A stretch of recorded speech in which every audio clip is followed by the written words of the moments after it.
My name is Ron Erbel. I thought this was an important thing to remember as we come up to the 20th remembrance of the World Trade Center collapsing. I was on duty that day at the fire station. On September 11th, 2001, in the morning, we do our normal truck checks every morning to make sure that the equipment from the day before is ready to go and that we're ready to respond to any emergency that comes up within our village. That morning, we were out checking our trucks, and one of the guys ran out from the station, which at that time we were living in trailers on where the police parking lot is today. He runs in and says, a plane just crashed into the World Towers. I think it was a small plane. So, we kind of slowed down what we were doing, and then he comes back out and says, it was a big plane. So everything stopped. We all went in and watched the television. We did get to see the second plane hit, and then we knew that we were in trouble as a country. My name is John Gilbert. Back in 2001, in September, I was part of a team of Key Biscayne firefighters. Because of the circumstances, we're being asked to go to New York and assist with search and rescue. We had an employee who had a medical issue earlier the night before, and ultimately, after a second call, was transported. And I was seeking the details of that so that I could report to the village manager, Sam Kissinger. And while I was interviewing the officers of the night before, somebody came in and said, turn the TV on, a plane has just crashed. And ironically, I've always had the TV on, I just hadn't bothered to look up. And at that point, I'm looking at something catastrophic, but certainly nowhere near what we were about to face. Jeff Liversedge, and I work for the village of Key Biscayne. And I was working at the fire station on 9/11, where we're checking our trucks in the morning and doing our morning routines. I don't know if you remember we were still in the trailers, and one of the guys came out of the station and yelled to the rest of us, you gotta come in here and see this. So we all stopped what we were doing and we went into the station and started watching it on TV like a lot of the rest of the country. For whatever the reason was, I happened to look up and I saw the second plane going into the tower from the back. And I told the officers to get the crews together and that I was going across the street to the village manager and tell him what had just happened and what I knew was about to happen. And so I walked across the street. I walked in on the meeting Sam was in. He asked me if I knew what was going on. I said, I need to speak to you for a minute. And we stepped out and I said, this is going to be much, much larger. And I said, in this urban search and rescue team that your 5 firefighters, they're going to be called up. Sam, as well as I'm sitting here, I know we're going to be called out. And Sam, without hesitating, said, do what you need to do. And from that moment on, it was 5 Key Biscayne firefighters fitting into a system. It took about an hour, and certainly when the second plane came in before the collapse, we had already begun pre-planning, because by activating these members, we would be leaving the firefighting side of our daily business stripped a little bit. And we were able to work through that very quickly, and then when the first tower collapsed, everything changed. Everything changed. There was urgency in everything that we were doing. And there is a procedure that needs to be followed to report back to Washington and the federal program that we are good to go or that we can't make the trip for whatever that reason may be. And I was proud when they came in and said, we can do this. It was myself, it was Jeff Liversedge, it was Ron Erbel, it was Tanya Romero, and it was Dan Feeney. When I got back from talking to Sam, I said, contact everybody. I think Dan was on duty. I remember in Dan's way of calming people that he was taking care of this and that he would get back. And I never turned around again. Hi, I'm Dan Feeney with the Key Biscayne Fire Department. I was actually going off duty. I was here at the station in the trailers. We used to have trailers on the site. I lived on the Key at the time, so I was still at the station and you know, everybody all of a sudden started getting alerts and everything else, so we started watching the news. My name is Tanya Romero, and on September 11th, I was taking a class in Maryland at the National Fire Academy. It was a 2-week class. It was probably on day 2 that we got the news. There was a plane that had crashed on one of the Twin Towers. We were watching it on the TVs inside the classrooms as it was unfolding. You know, after the second plane hit and the events of the day kept on unfolding, we were told we needed to leave the campus. That's a federal facility, and they needed it for operations. They had grounded all the planes, so we couldn't really take a flight out of there. So people started posting on the bulletin board that, you know, people that had cars were offering rides to, you know, people that are heading in that general direction, wherever they were going. And there was a lady that posted that she was heading up to New York City. So I contacted her to see if I can ride with her and then meet up with the USAR team once they got to the scene. While the events were unfolding after the buildings fell, they had activated the urban search and rescue teams. The USAR team, Florida Task Force 2, was pretty much in its beginning stages. Right now we have established teams, we know without it. So they asked for volunteers immediately. Actually, as we got into the car, I was a member of the team, one of the founding members of the USAR team down here when they first, City of Miami started it. So we were all like, you know, gung-ho wanting to go and put our names in an interest list, and they just started putting together what they call a roster. The task force was a federally funded task force. The Key Biscayne was one of, I believe at the time, 20 or 26 teams around the country. We had been activated before for hurricanes. The genesis of where this all started after an earthquake in California. And the response to that were many lessons learned. And it was very necessary that we trained more frequently, and we trained in structural collapse. So that tied into what we were, again, not knowing for sure, but what we were going to be facing later on down the road.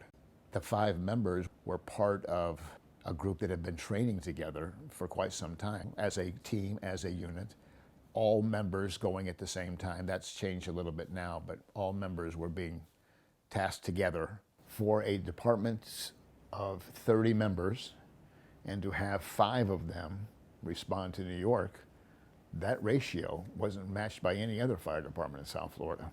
And that was a responsibility of mine to make sure that we all got back that safe. And as the saying goes, we will never forget. We get the call that we had 2 hours to make the decision whether we were ready to go or if we wanted to forego and let somebody else go in our place. Fortunately, I had all my USAR equipment with me at the station, and I was able to say, yes, I'm ready to go. And I remember one of my officers coming up to me and saying, listen, I don't have my stuff together. Let me use yours. I want to go. And I said, I'm sorry, I'm going. It's from departments all throughout the tri-counties.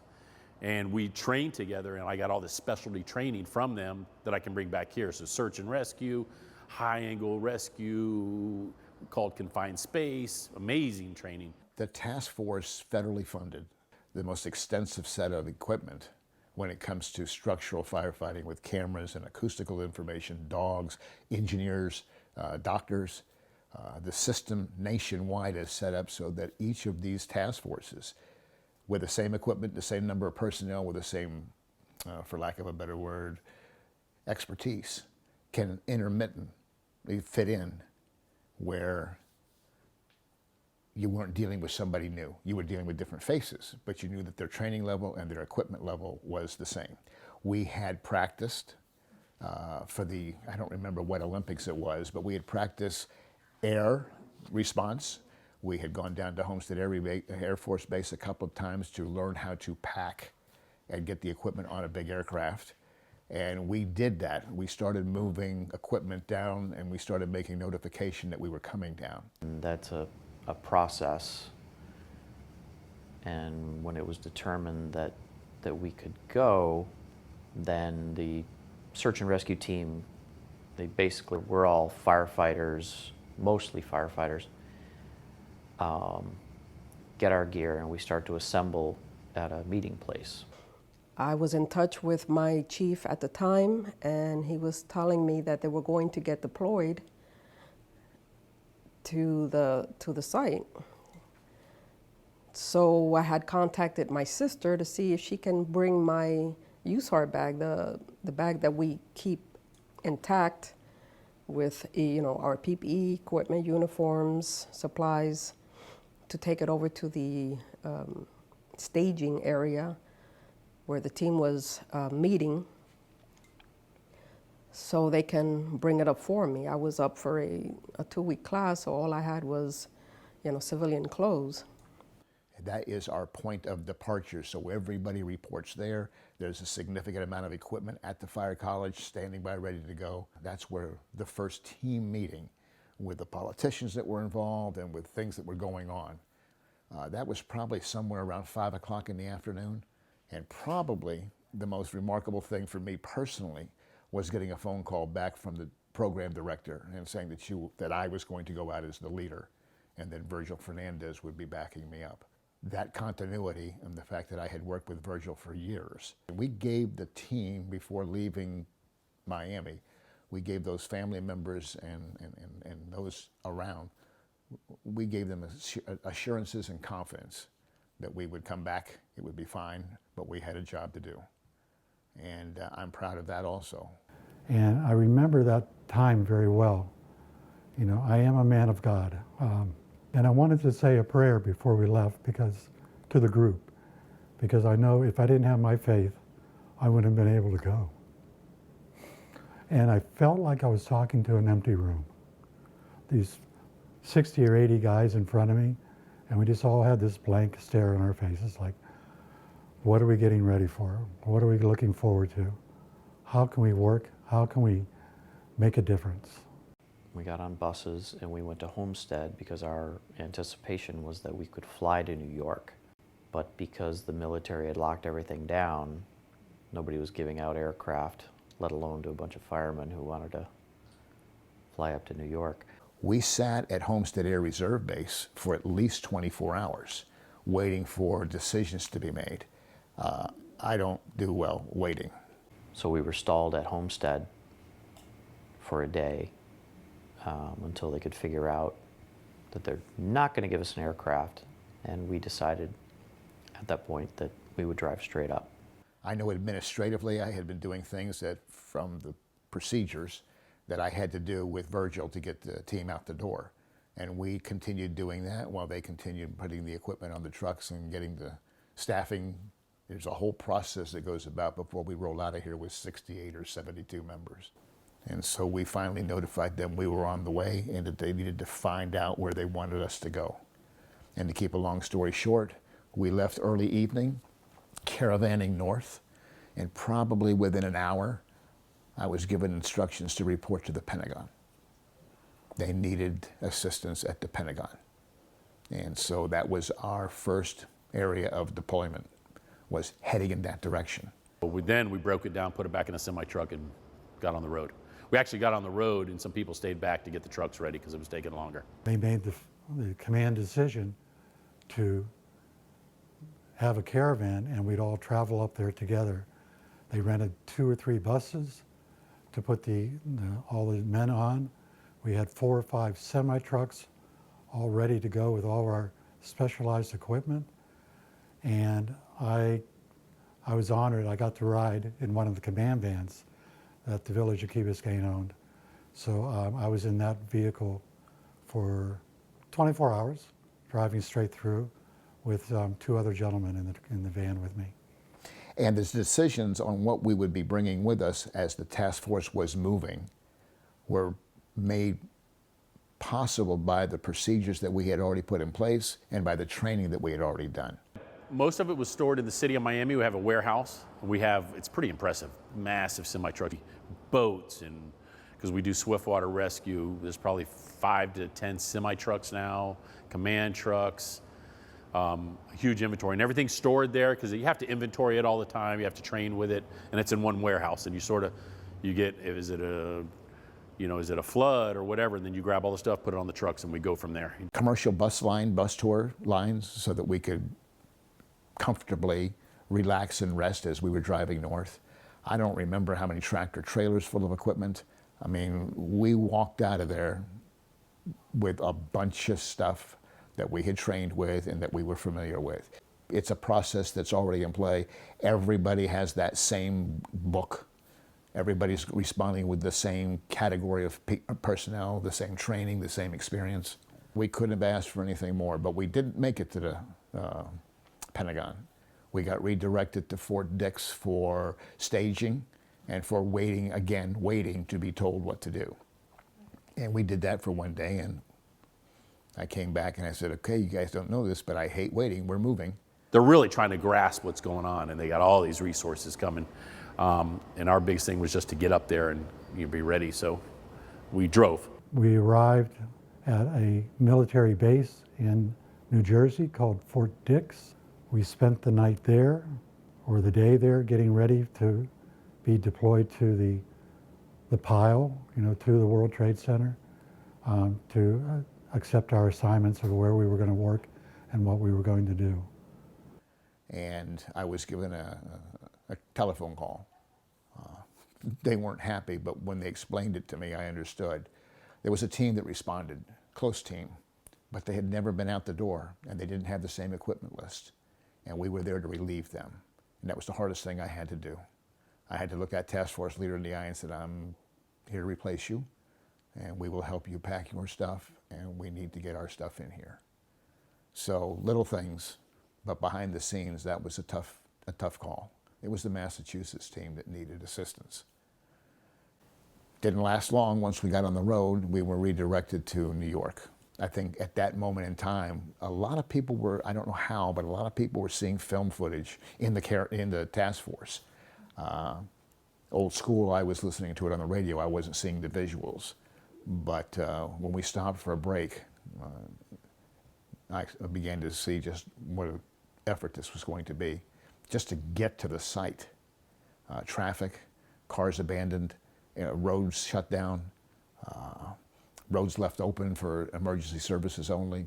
This was, those moments remain with me as to, again, good people doing the things that needed to be done without having to be told so that we could move forward.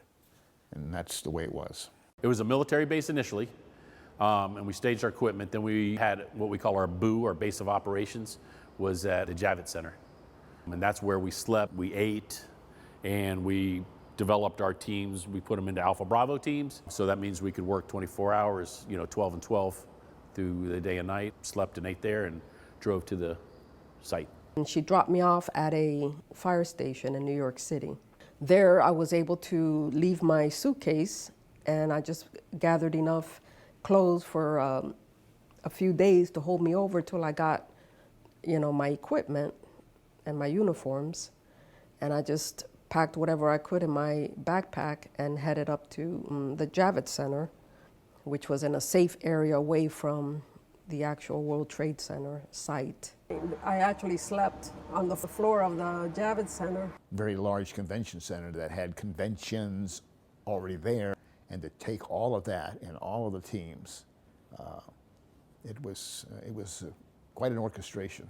It really was. People on the team called IST, the Incident Support Teams, and they go in advance. They do recon and they determine what resources are needed. There was a incident commander for the New York Fire Department that was doing what was necessary to keep us informed. Unfortunately, and I will say this, the New York teams were the best of the best, but they lost half of their upper staff in the second collapse, and that was a big deal. I'm very fortunate we didn't have to face something like that, but you're dealing with catastrophic injuries now and people that are being affected by what occurred. So Ray Downey and a lot of people that I had worked with before, they weren't there to work with. So they sent others. The incident command system is such that once we're in our box at our location, then you start spreading out. Our team has structural engineers, 6, and I think we brought 8 dogs, search and rescue dogs, amazing dogs. Like I said, we have doctors. The team was really neat. It's really diverse. So you can go in and structurally assess it. We can send dogs in. We can do, you know, we got medical professionals that can treat us and treat other people, and people that can break rocks, and we got construction workers that are considered riggers, we call them. Pretty well covered. It's about 76, the team, and we sent more than that up. And I want to make clear, the 5 that came from Key Biscayne, they were intermixed among the functional responsibility. It wasn't just the 5 of us doing our own thing. Initially, when we got there, it was sort of tough. The New York Fire Department is very prideful, and they had control over the pit. So we searched some buildings outside of there, because the buildings that it fell into, there were no power, people stuck in elevators, a lot of little outside stuff that we wanted to make sure someone wasn't stuck in a place that they couldn't get out of. So initially, we didn't go on the pile. We did all the outside perimeter and made sure, tried to stabilize the buildings next to it. You know, and there were reports of, you know, cell phone calls from everywhere, and there was it was a crazy scene. FBI running around everywhere, people worried about people stealing money and drugs, and, you know, because the courthouses were around there, so it was pretty wild. Biggest impact at the Florida Task Force 2, when we first arrived on the scene, not walking in there like we knew what we were doing as far as taking over. We started building tables that you could lay out plans so that you could do things. And that meant a lot to them. We needed it for the job, but it meant a lot that we were participating at that level. I can honestly say, and I've said this in classes, you've got to recognize that the first 24, 48, maybe as much as 3 days, it takes a while to get everything functioning as it's designed. But there's a lot going on in between. And we were pursuing, we were safe, and again, we were just given a task, and that was find the voids in the debris field and see if we can find souls to bring out. I got to go to train with the Navy SEALs and PJs and guys in Bethesda, Washington, and we were the first civilians to ever train with them. And you know, I got that opportunity through FEMA, and it was really neat in their training facility with really, you know, like live cadavers and stuff that a lot of paramedics never get. So for years I've been training. We've been training ever since. I mean, I've been doing this for 20-something years. It never stops. Really have such a wide range of training that the people that are on the squads do the bulk of the USAR work, and I was proud to be a squad member with 9/11, and Ron and I were on the same squad when we went to New York. And I was proud of that. So we can take and set up that little forward boo, our base of operations, because you set up a front base with everything you think you'll need, and then you resupply it from your major base, which is the Javits Center, and that's where your rest and sleep and everything should be clean, and because you got to get deconned every day, and you want to leave the dirty stuff with the dirty stuff and the clean stuff with the clean stuff. They had cots, they had food, they had people giving massages and haircuts. I mean, it's a massive place. And you know, a couple days in, it was pretty well set up logistically. It was amazing. Oh, no, the most important thing that I had was 68 good people that have trained and prepared for something like this, never expecting it to happen. So I would have to say the young people that went out with me and returned with me was my biggest asset. I was on the day shift. My backup was Virgil. And so when I was sleeping, he was on site. And that's how it went for every discipline. So at any one time, half the task force was actively involved, and the other half was resting down, getting meals, getting cleaned up, getting decontaminated, get some shut-eye, and then turn around and do it again. Every 12 hours, I was at a staff meeting, an operational meeting, and that was to tell me what had been accomplished from our checklist the day before, and this is your checklist going forward. So we were constantly processing information. I think that foremost on everything that I was doing, and at my level, dealing with others in the same capacity, was just keeping everybody safe. You know, if there was any doubt, we would step back and we would get the engineers involved, that we would get New York firefighters involved. I was determined that we were not going to have to deal with other situations that we were prepared for. What they call a squad leader, actually. And I had a team of 10. So I was a squad leader over them. We were search and rescue and simply going out into the pile and trying to find anything. It's forward base, and we have our base, Boo, set up the Javits Center. We had a forward base set up right next to the pile. And we'd go out and search and come back and hydrate and rest and try to rotate our day crews. That whole power grid had been shut down and communications were down and cell phone towers were overloaded. So they really, even the immediate crush, but we didn't want someone to starve in an elevator or something like that couldn't call out. So it's a lot, hundreds and hundreds of buildings and floors that had to be searched and marked and documented. And we didn't spend too much time doing that, but we did that initially a lot at the beginning. And some teams went on the pile, and then we started going on the pile. We had to start pulling equipment, large equipment that had been destroyed, fire trucks, and maybe Ron was one of those that went to those. But those great big pieces of emergency equipment had to be removed from the site and taken to another site until they decided what they wanted to do with it. Because again, we were damn sure it was a criminal act and it wasn't just two planes coincidentally running into it. So all of that stuff had to be maintained, categorized. I mean, there's a whole section that took care of that. The whole USAR system is set up with command post, and they would give us our assignments for the night. We were going to work on this building. We had to be careful because the building behind it had moved a little bit, so we had to stop work and wait for the engineers to come out and check to make sure that was the site that we were working on was stable enough for us to go inside and not risk our own lives. The determination on what we were going to do and when we were going to do was pretty much told to us, and then go get it done. The first request was to track down a noise in one of the buildings that had collapsed. And we all arrived at the same time, but we were breaking up into our Alpha Bravo scenarios. And Virgil took the first team out to go track down where the noise was coming from. I worked the night shift. It was 12-hour days, 12-hour nights, and then we just rotated around the clock. A search team specialist. My role was using the technical search equipment to try to hear, and there were fiber optic cameras that I can put through little voids and take a look down there, and sound equipment. So that was basically my role on the team for the deployment. Acoustical sounding equipment, I think, is state of the art today versus what it was back then. And many times it was just get the area quieted down for 30 seconds while we would wait and see if we could hear something and respond to where that noise was coming from. That was our first formal task, was to go track down a sound that they were hearing, and they thought that they may be able to recover somebody in a void or something.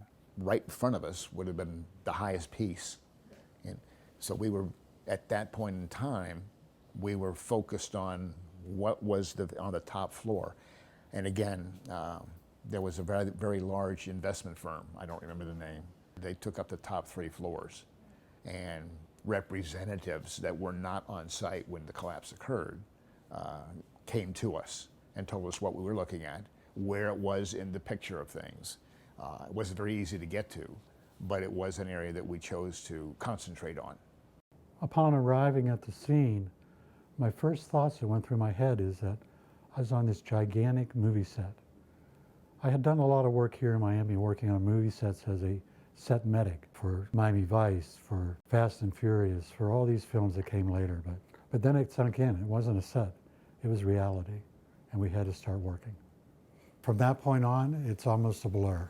I chose to work the night shift along with a couple other team members from Key Biscayne. Jeff Liversedge was my partner there, plus some City of Miami firefighters that were part of the team as well. As we worked at night, the beams, those steel beams were still smoking, and you couldn't even put your gloved hand on them. They were still so hot.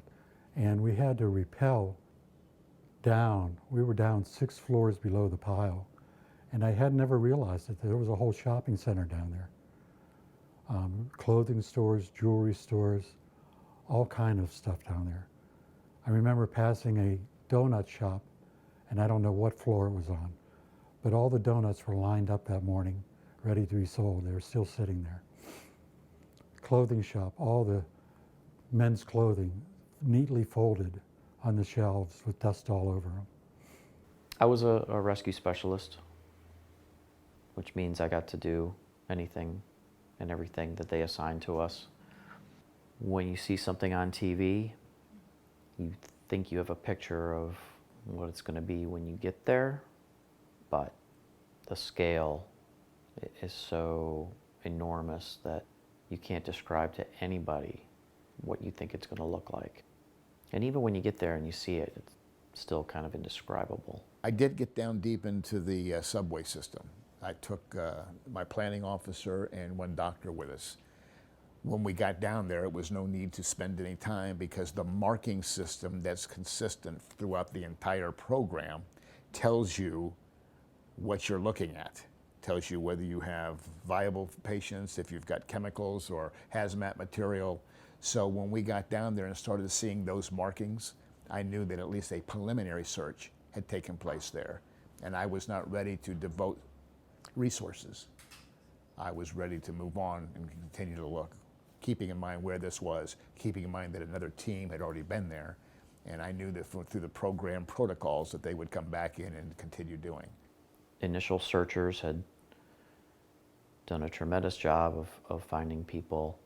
And then, of course, the longer you search, the harder it is to find because you have to go into places that aren't easy to get to, you know, confined space.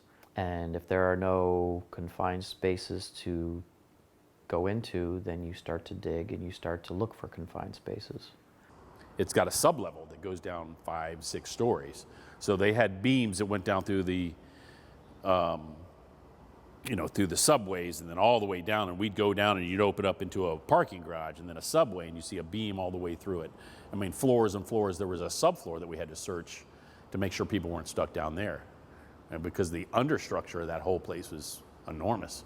We were told that down below that there were jewelry stores, banks, commercial businesses, gold, silver, precious diamonds. We didn't see any of that. We did see some very armed personnel down there with weapons. They were watching that stuff. I remember one of the guys I was with found a big wad of cash. It was either on a counter or on the ground.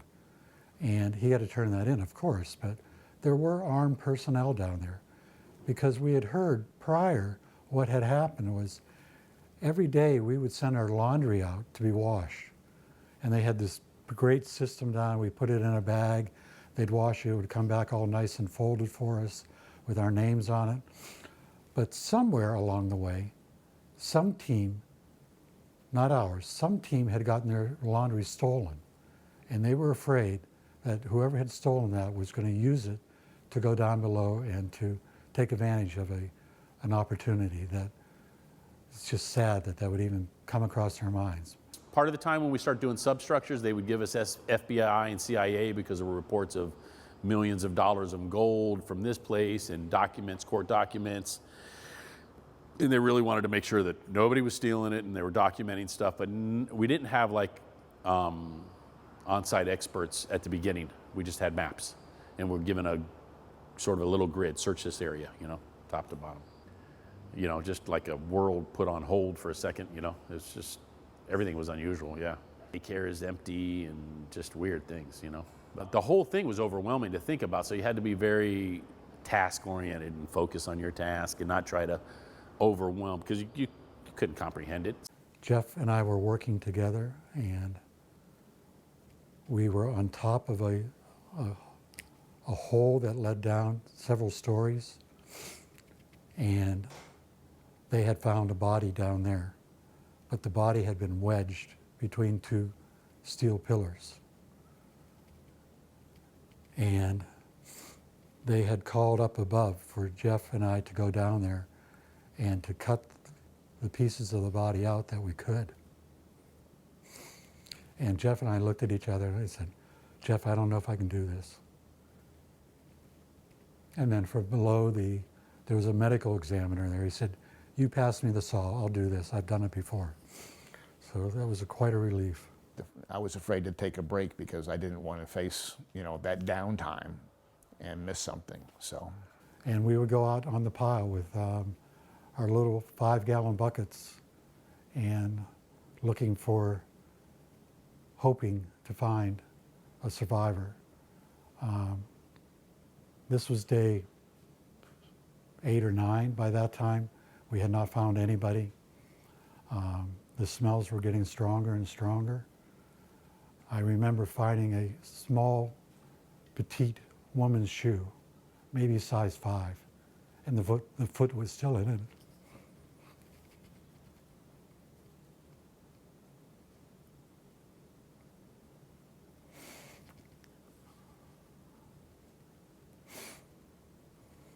So I put the foot in a 5-gallon bucket,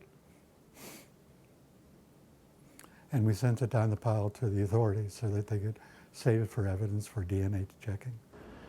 We had a fireman come up, and he saw the South Florida firefighter sign. And he's like, wow, I'm from South Florida, and came up, and he's like, and I was just resting because I'd been searching for 12 hours, or not quite 12, but 6 hours, wiped out. And he's like, I'm from Key Biscayne, and I was like, I was from Key Biscayne too, and he's a New York fireman who was there working. And we actually had reports about local people in the building, and we're trying, if you could give some closure to somebody locally. We have hundreds of reports, and his name was one of the reports. So he grew up on Key Biscayne. They lived in the towers. I believe I have a picture with him. Rob Senator, Eileen and Charlie Senator were his parents. And after that day, we became, our families meshed.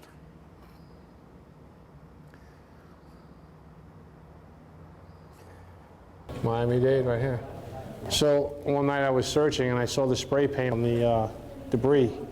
It said Florida Task Force. So I knew that it included Miami, Key Biscayne, and I know Dan and Ron and the others were part of that task force. So I walked over and asked if anybody was from Key Biscayne, and Dan's name popped up.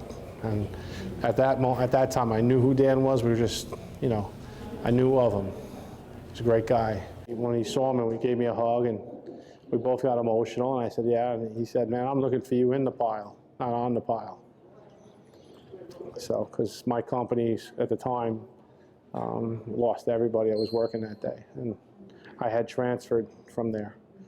He came over because he was there and he saw us, the connection, and tried to get a message back home, which I believe we did. And and from then on, every time he'd come back to Key Biscayne, because he grew up here as a boy, going back and forth, just became very close to the fire department. He was the boat captain, which I have a picture of the boat, of the New York fire boat, so it's pretty neat. It allowed me for a moment to forget what we were here for. It was like, what's up, brothers? And Ronnie, obviously, the day I met those guys the first time in Florida, he's like, hey, take my Harley, it's the Brotherhood, the fire service. Eric Lang's the chief, I'm friends with him. There's a lot of guys that I'm still friends with. But, Dan and I, his wife and family are like family. I'm a godfather of one of his daughters, and we're very, very close. part of the contingent for the task force is canine, especially trained dogs. We had probably 3 of the best at that time. You saw them used extensively in the issues of the last couple of weeks. But medical doctors and canine worked very closely together. This is an homage to all the search dogs. Some of them from our friends from Florida Task Force. I was working on top of the pile with a crew, and again, the stench was so horrible. I thought I had found something. We had stopped all work, and I was waiting for the New York fire chief to show up to help identify what we had found. And as it turned out, I was standing in the freezer of the Windows to the World restaurant. And what I had found was just all the decaying meat from the freezer. So that was a very big relief. Where we were working and where we went to eat and everything, it was almost like downwind. and we were getting a lot of the breeze off the water there, and it just smelled like a lot of, it was bad. I mean, we didn't really feel like eating or anything with that. It was really, really strong smell. When we got on the bus, we had to rinse off the boots and scrub out the soles so that we don't track any contaminants into the sleeping area. People came and helped and searched and left, and nobody even knew who they were. One story that I really like was, and I don't know if you know the actor Steve Buscemi. So Steve Buscemi was a New York firefighter when he was young, and he showed up and helped his brothers and sisters search and left. And the story really didn't come out until later on. He wasn't somebody that would stand up and say, "Hey, look at me, I'm here," you know. He was doing it because those were his brothers and sisters. The shadows at night were very scary. You know, we were walking across these beams that are 12 inches wide, and we have these heavy backpacks on our shoulders. And if you turned to one direction or the other, that weight would shift. And so we had to be very careful and very precarious places that we were going. But again, it was what we were called to do. I think we did it with dignity and with honor, and we did a great job up there. We didn't accomplish a goal, but there was no goal to accomplish. By that I mean, it wasn't like we were looking for survivors that we could bring out. They just didn't exist. And so we dealt with what we had to. And when they did come across a soul, they properly transported it from the area where it was found to the folks at the mortuary component of things. And every time you passed there, you knew that, you know, this was somebody who 48 hours ago had just come to work. There's a very special place up there I think every New Yorker knows. Quaint little church, built in the 1800s, has survived so many things, and including this. I remember visiting there one night. We went into the chapel, walking in to the little grounds there. There's a little cemetery there, and the place was just covered with sheets of 8x10 paper. But inside it was a sanctuary. It was quiet. It was open for anybody who wanted to be there. And I did sit there for a while and pray. We walk by the church on the way every day, and it's covered in dust and everything else, and there's cars all around it, and it was pretty much fully intact. I don't even think the windows were broken out. You know, it was weird, and to walk by it every morning just was a Gravestones, but not a gravestone that you would picture in your mind. We saw the very top, just the tip of a gravestone, because the rest was covered in dust. And we went in and we talked to the father, and he thanked us for being there, and we thanked him for being there, and we actually all prayed together. Then we went back to work. And that deployment actually messed up a lot of our dogs, because they're designed to search for live people, and we weren't finding any. So afterwards, a lot of the dogs were decommissioned because it's a game to them, and they become depressed if they can't find them. One of the biggest things that kept changing on us every day at every meeting was respirators and things to protect inhaling, the asbestos that was known to be in the building, some of the chemicals, some of the free burning stuff. Respirators and masks were a big deal. They were down in the thick of things.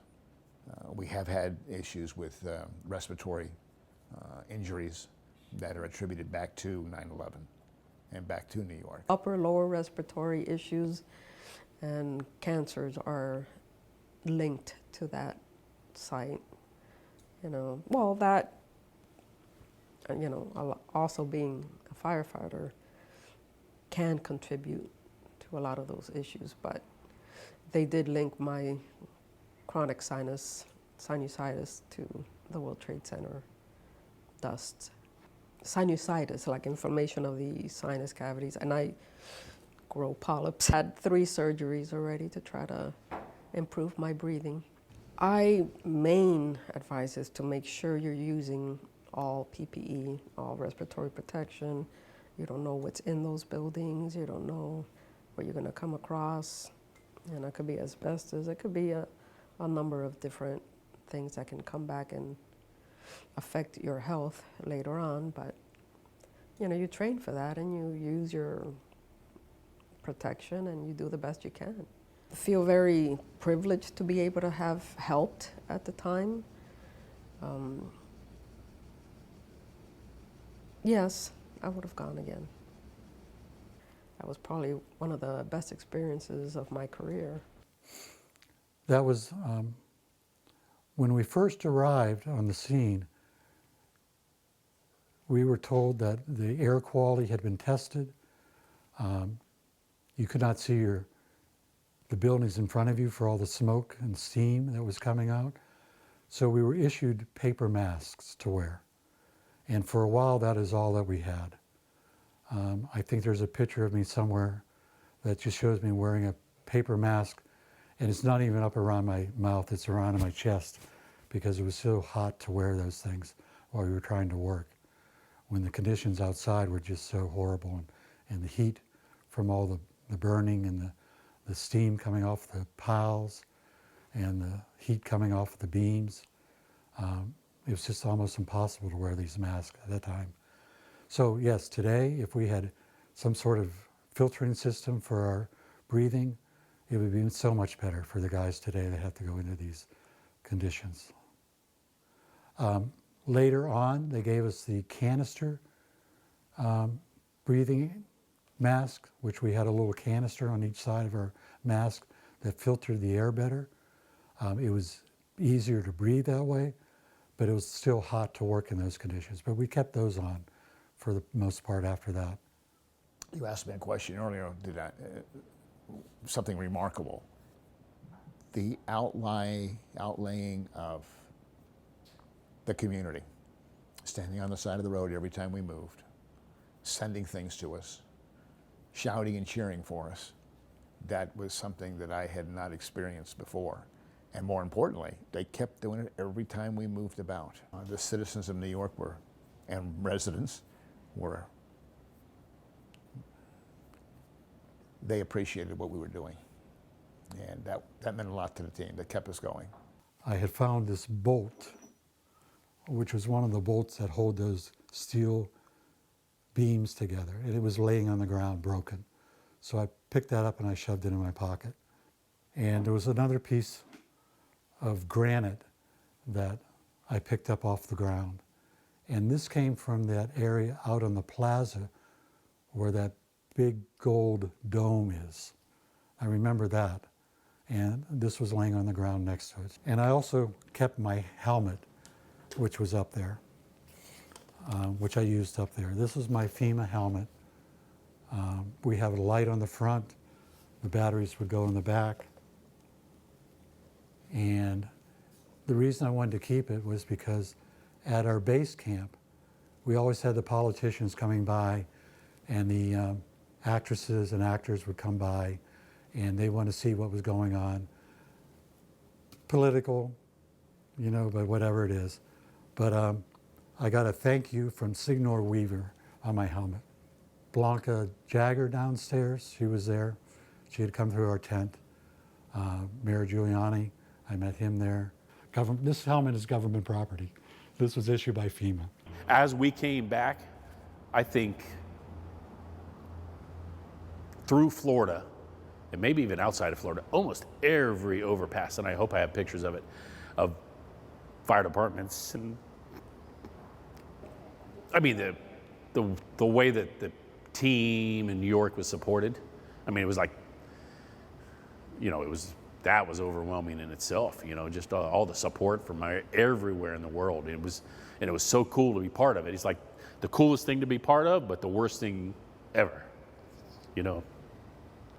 FEMA really didn't have that well of organized of critical stress debriefing teams and stuff like that. And we talked about it afterwards, but not really much happens then. Much better now, you know. Firemen in a whole are pretty clammed up. And that's probably the toughest part about it, but it just, the way that this nation comes together. I don't know, just, I mean, I really, which I think most people do, you really appreciate life. And this job does that though, you know, that call that the rescue check just went on could be someone's last day. So seize the moment, which I probably do a little too much, and you know. It was excitement to get back home, and it was, you know, everything. You know, you didn't feel the job was done, so you wanted to stay. But when is the job done there? That was unbelievable, you know, and I really don't talk about it much. Did we do anything special? No. I mean, was I privileged to be part of it? Because, you know, I think firemen in a whole, the fact that I got to go, and, you know, and I can tell you with this collapse here, it's tougher not to go. It's killing me that I have this injury and I can't go to the Surfside. So I was privileged in that sense because, you know, it's something you do, and to not be able to participate is tough. So we were very fortunate to at least go and participate and try to help and do stuff. I mean, I was very, very blessed. When we arrived, the expressway systems were all shut down. There were people, you know, throwing roses and things like that. And then we pulled into the place on Jefferson Street in the Gables, the old incinerator, our base of operation. And that was lined with hundreds of people. And then, of course, there were the families, you know, mom and, I hate to say it, but, you know, moms and dads, and things like that, and their kids. I know my kids were proud of, you know, what I had done and things like that. So that was a big part of it. But you wanted to walk away from it. You know, once we got home, and, you know, I think we got in around 5:30, 5:35. We made the news, the national news, and by 7, when it was getting dark, nobody wanted to be there. So, and then things have grown from that point in time. The task force in Miami that we still belong to has upped its game tremendously with staging areas, places to put the great big tractor trailers that are always ready to roll out the door. We grew a lot from that, and we've used it. I mean, again, that's how we were able, in, I guess it was 10 days. They accomplished a lot in 10 days. The local elementary school, they all wrote us cards. You know, it was like thank you notes, and, you know, they were calling us heroes, and they were thanking us for our work. So each one of us got a stack of cards from a different class. Very, very touching. I kept quite a few of them, you know, in my scrapbook. We were witnesses to one of the greatest crimes of our age. People knew where they were when Kennedy got assassinated. Things like that. So people say, you know, where were you? I feel honored to be a firefighter, and I feel honored to have been able to go with the team. I'm only 55, but I've never seen our country so united.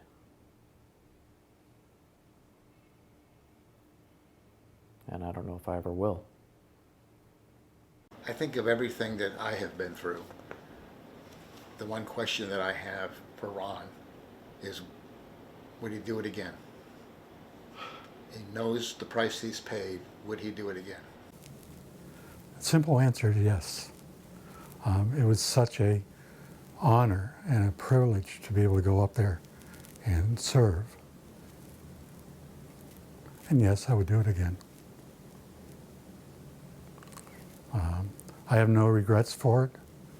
There's a lot going on, but I would certainly leave again tomorrow if I could. I hope we'd never have to again as a country, but we know where we live and what the world is like now, so It was the most difficult thing I had ever done in my life, but it was also one of the most honoring and rewarding things. John, I want to personally thank you for all that you did up there. You made things go as chaotic as they were, as fluid as they were. Things did work out together, and we had a good end result that none of us got hurt, and that we're all back here today, 20 years later. Yeah, I'll agree with Ron. Looking ahead to the next 20 versus what we've already been through is a lesson that the young people need to learn. This is true. They need to be part of that because something will happen again. Maybe not as bad, but we need to have that same level of confidence and trust in those new young men and women that had me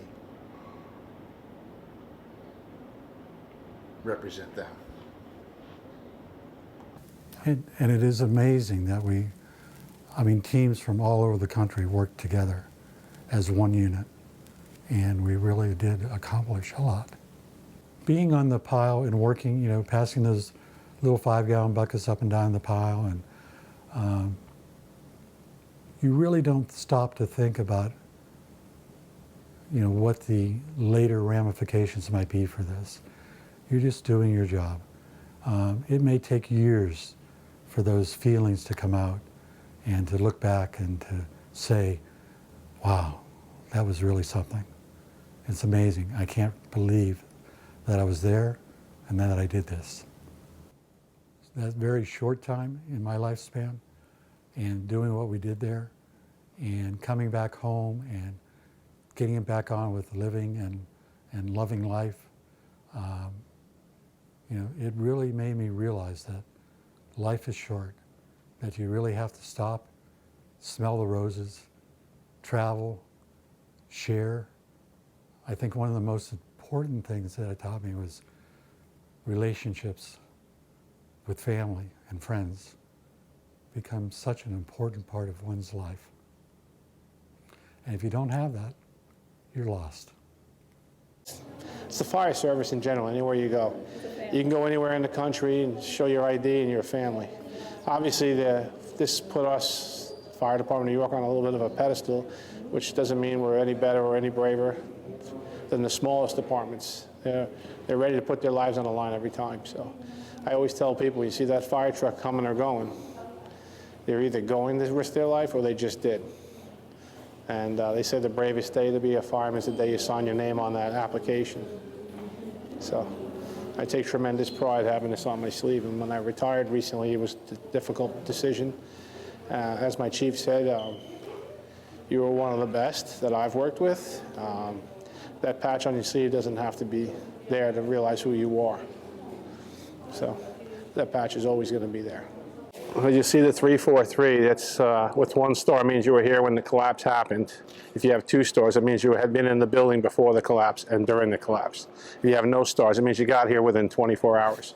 In closing, also reach out and tell the community of Key Biscayne, both its residents and its visitors, how proud we were to serve them up in New York. It was tough.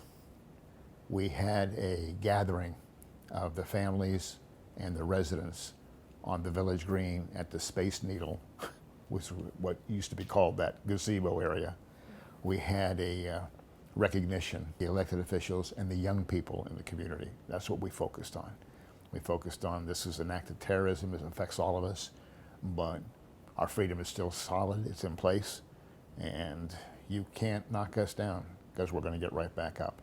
And that was the message we were telling the kids, because many of them only saw the bad side of things based on what they were watching on television. But they didn't get to see the humanitarian side that we got to see by being next to and working with. So I was appreciative that they allowed us to go. The elected officials currently today have allowed us to continue with the program. And in retrospect, with a small department as we have, but with the amount of resources and equipment that we know are here less than 15 miles away, that's something to give everybody good feeling for.